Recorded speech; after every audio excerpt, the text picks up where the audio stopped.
So it turns out there's a real life reason the eagle is the symbol of the assassins in Assassin's Creed. Find out that and a whole lot more in this video.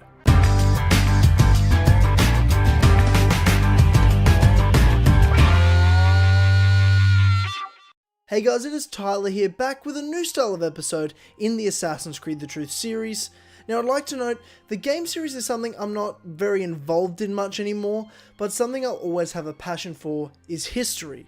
So from now on, this series, Assassin's Creed The Truth, will focus on real life histories of the Assassin's Creed franchise. And to kick the theme off today, we'll be diving into the real life history of the Assassin Order that the franchise Assassin's Creed is based off of. We will be looking at the historical landscape that backdropped the time and reason the Assassin Order came in to be between the 11th and 13th centuries, their rise into infamy, and ultimately their fall. So without further ado, let's get right into it.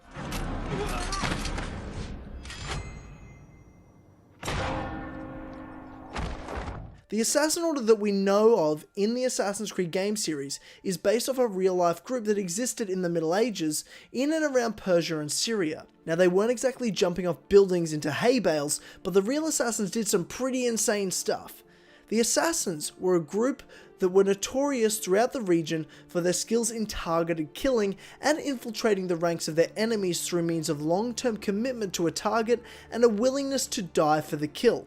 Sometimes these assassinations would take even years to complete, with the assassin having to infiltrate the inner circle of a high-ranking politician or religious leader to get close to them. The assassins, or Hashashins, as the enemies called them, were actually a Shia Islamic sect known as Nizari Ismaili, founded by an Ismaili missionary, Hassani Saba. He led the movement of the Nizari Ismaili that in 1090 AD took Alamut Castle in Persia and gave rise to the Order of Assassins. An interesting side note about the first assassin castle Alamut, the legend goes that it was built in 865 by King Wa Sudan ibn Marzuban, whose eagle flew and perched itself on the rock where the castle was later built. The king saw this as an omen and called the castle Alu Amut, or the Eagle's Teachings, which is a fun little tidbit as it is the eagle that is of major significance to the Order of the Assassins in the Assassin's Creed video games. Contrary to what you might have already heard about the real-life assassins, they most likely did not smoke hash.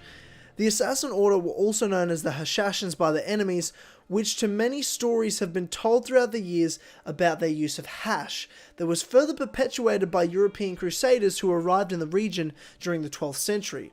It was claimed that the assassins committed their killings under the influence of these drugs. However, it is likely that this narrative is nothing more than fiction, as there is actually no record from Islamic sources, including their enemies, of any drug use at all.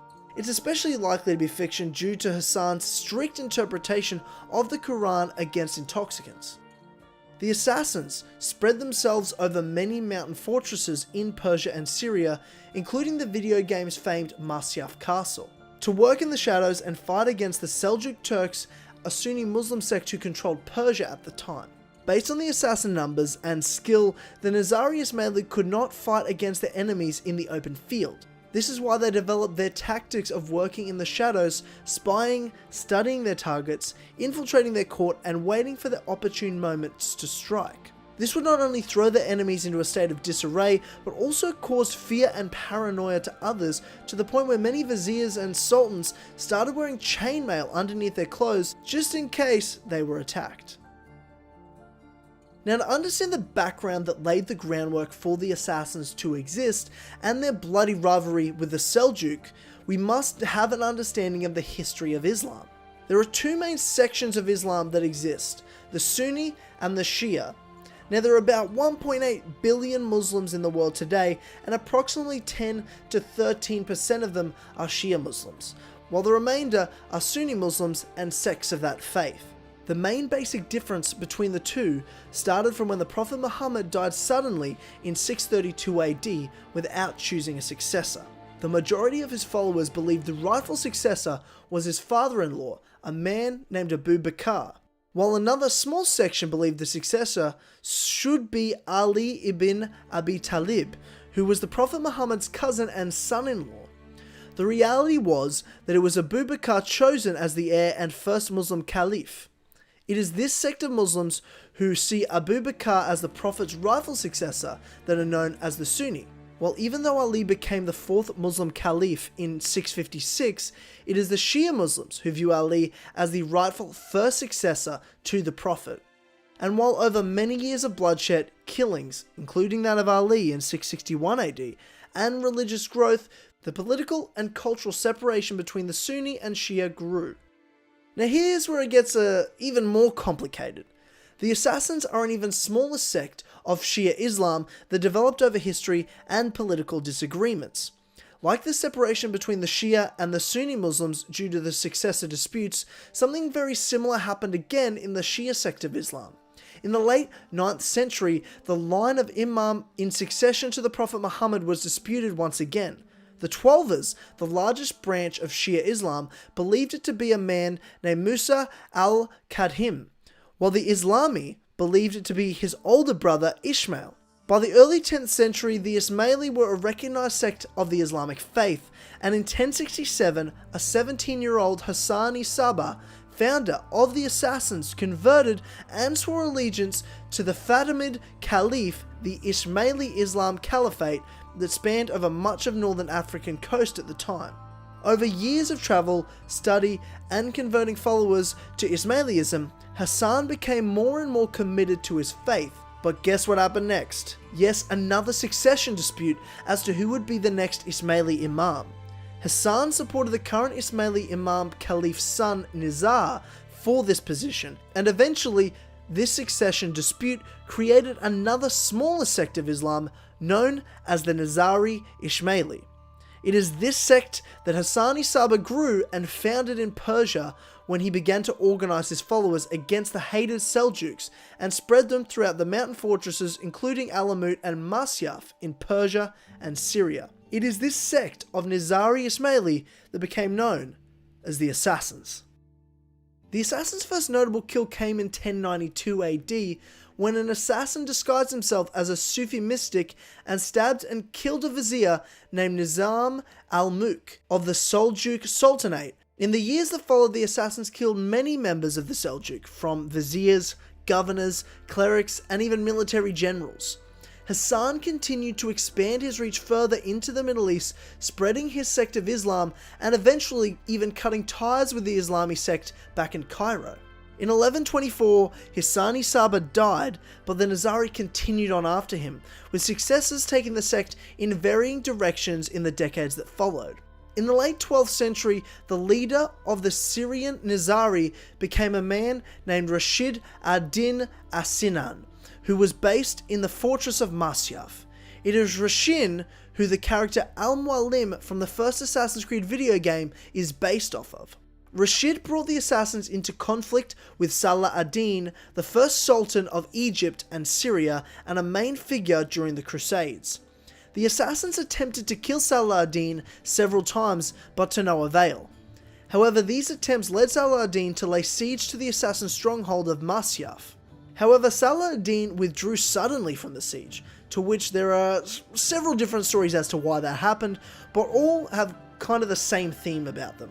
One night, an assassin managed to slip by all of Salah ad-Din's guards and leave a poisoned dagger in a cake of some kind, or a poisoned cake, or simply a dagger in a note that was poisoned. There are multiple sources claiming different scenarios here, but all kind of around the same idea. But whatever happened, spooked Salah ad-Din into making a deal with the assassins, and he then withdrew from a siege on Masyaf Castle. During this time in the 12th century, European crusaders began arriving in the Middle East. The crusaders were not seen as main enemies to the assassins, the Seljuk were. However, at times the crusaders were targets to the assassins. In 1192 came Rashid ad-Din as-Sanin's most notable act when he ordered the assassination of Italian crusader Conrad of Montferrat, the uncrowned king of Jerusalem. In the city of Tyre, before his coronation, he walked down a narrow street when two men dressed as monks stabbed him to death. Rashid sent a letter to Leopold V, Duke of Austria, claiming responsibility for the assassination order, which at the time King Richard I of England was being accused of. Rashid died not long after in 1193, and the Assassin Order once again continued on. However, things changed in the early 13th century. The landscape of the Middle East dramatically shifted when the Mongol invasion of Persia occurred. This conquest began in 1219, and by 1237 AD, all of Persia was under Mongolian control, besides the mountain fortresses of the Assassins, who had pledged their allegiance to the Mongols at the time, most likely to avoid total and utter destruction. However, that was soon to follow irregardless. In the 1250s, Genghis Khan's grandson, Monk Khan, was on a mission to conquer Baghdad, the seat of the Caliphate of Islam. During this time, the Assassins began to grow fearful of the Mongols' renewed interest in the region, so an assassination order was made on Monk Khan. However, this attempt was very unsuccessful when the Assassins were to look as though they were going to offer submission to him, then stab him when they were given the chance. The Mongols turned the Assassins away and had now revealed themselves. The Assassins had, for the most part, slipped under the radar of the Mongols' interest and had enjoyed a period of freedom after the Mongols' invasion. But after an unsuccessful assassination attempt of Monk Khan, he was determined to wipe out the Assassin threat once and for all. The main Assassin stronghold of Alamut in Persia was captured by the Mongols in 1256, which housed the leader of the Assassins at the time. One by one, Assassin strongholds either fell or surrendered. The final stronghold that the Assassins held that was eventually surrendered in 1260 was the famed castle of Masyaf. The greatest loss from history, however, is the library of the Assassins, which was destroyed by the Mongols. This has removed all sources of the Nizari's history from their own perspective, which is why the majority of what has been written about them comes down to stories written by their enemies and myths perpetuated by the European Crusaders and chroniclers. What the Assassins achieved in almost 170 years of their history cannot be understated, however. They became a state sect of Islam that survived all that time in a land determined to destroy him, surrounded by their enemies, and it was only their reputation and notoriety that led to their mistrust and downfall at the hands of the Mongols and not their true enemies, the Seljuk. The history of the real Assassin Order is a bloody one, with ever-changing religious landscapes impacting the work they did throughout the Middle East during the 11th to 13th centuries. This group was responsible for striking fear into the hearts and minds of their enemies and turned the stories of them into legends that were told and retold even today. Though little is known about the group from their own perspective, their mysticism carried their name on in the history books of their enemies and observers. The first Assassin's Creed video game based their Assassin Order during the real Order's peak period in the 12th century, adopting the way they worked to fight and kill their enemies, the Order's strategies for living in mountain fortresses like Masyaf, and how their work had a deeper impact than we ever know on the Islamic world by their killings and influence of political and religious leaders during that time. Learning about the real history of the Assassins has been one of the most interesting videos I've ever gotten to write, and certainly built a foundation to which I will continue to make the Truth series from here on out. I hope you enjoyed this video. If you did, please subscribe to my channel for more, and be sure to like this video, as that is how I know videos people really are enjoying watching. Also, head over to patreon.com/as always, because you get early access to videos like this, 24 hours early access in fact, plus lots of exclusive content and podcasts. It's great and it helps support me, and thanks of course to our Patreon producers. Let me know in the comments some real history you'd like me to dive into that relates to the Assassin's Creed franchise, and I can look into that and decide what interests me most as to what to do next. Again, thank you, and I'll see you very soon with another episode of Assassin's Creed The Truth.